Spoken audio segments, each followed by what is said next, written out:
បងទៅសិនហើយបើអូនគង់យំណាទៅសិនហើយមិនដឹងទៅបើពេលណាបងបូជាដើម្បីតែជាសាំងស្នាតែបេងបងមានតែរូបជីវ៉ា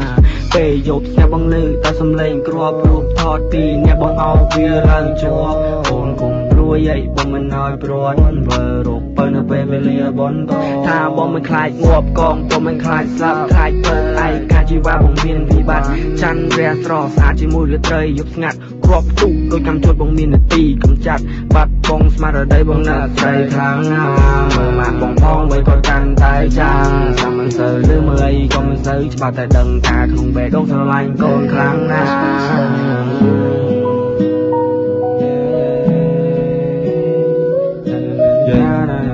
នេះគឺជាក្តីនៅរឿង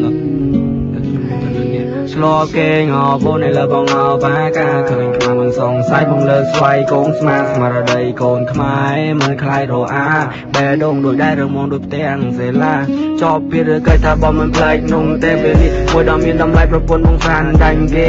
ចូលចែកទៅពីបើដល់ពុងម៉ែប្រកាសប្រាប់គ្រប់គ្នាប្រពន្ធបងស្រានដាច់គេអរគុណខ្លាំងណាស់សម្រាប់ការរងចាំបងខាងរាល់ថ្ងៃព្រោះតែពន្លឺចែងចាំងរាប់ខែរាប់ថ្ងៃដែលបងលាបើទៅច្បាំងអរគុណដែលជួយបនស្រន់ឲ្យកាន់តែមានកម្លាំងជុំយំទៅជាតិបានសុខបងសន្យាជូនបើនឹងនៅមើលថារហូតដល់ចាំងសក់ស្រូវដាំស្រូវធ្វើខ្សែមើលថោនជុំរោដើថាបងមិនចោលបើទៀតទេតែរកលើបងផ្ញើវាជាសំណេរសំណួរដែលអូនបានសួរថាបងនៅអូនដែរទេចង់ប្រាប់ថានឹងខ្លាំងណាស់មិនអាចខ្វោនបានទេសាក់មួយពាក់លើម៉ាឡកាំងនិយាយបន្ទាប់ពីចេញច្បាំងការពារតឹងដីអ្វីគ្រប់យ៉ាងត្រូវបានបញ្ចប់កូនយំរអៅរីឯប្រពន្ធភៀខ្លួនស្រែកសួររកប្តី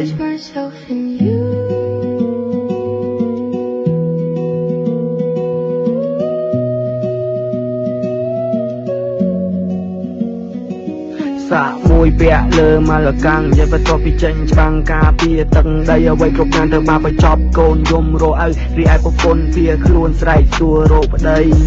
នេះហើយជាអត្តពលនៃភ្លើងសង្គ្រាមនិយាយពីក្តៅមិនណាយតែជាខ្មែរយើងក៏ដឹងមកពីអាសៀមពីតែសងំនៅក្នុងព្រៃប្រើតែដៃដល់សាញ់ក៏ក្រិចបំភ្លេចបំផ្លាញទ្រព្យសម្បត្តិដែលសួរតែគួរឲ្យគិតយ៉ាងម៉េចហាខ្ញុំលះបងយូរអ្វីដើម្បីតែការពីជាតិព្រោះដឹងថាវាគ្មានស្អីមកផែបើពីខ្មែរវាចំមកសៀតជុំទៅតាមប្រវត្តិសាស្ត្រយេស៊ូឲ្យកាត់ចេញពីណាក៏ចេញពីកោសម្ព័ន្ធអតីតមាននៅពុទ្ធពងសាវឺដែរសិទ្ធិថាដូចថាវិសាមវសាទប៉ុន្តែប៉ុនខាងមួយខ្លះជាចំណៃនៃសត្វខ្មែររីឯពនាងវារត់ត្រាតជំនាញទៅខាងប្រើដាក់គូខ្មៅលើវិញដោយប្រមាត់ចង្វាត់ the fuck ឬអ៊ីសាត់អើយ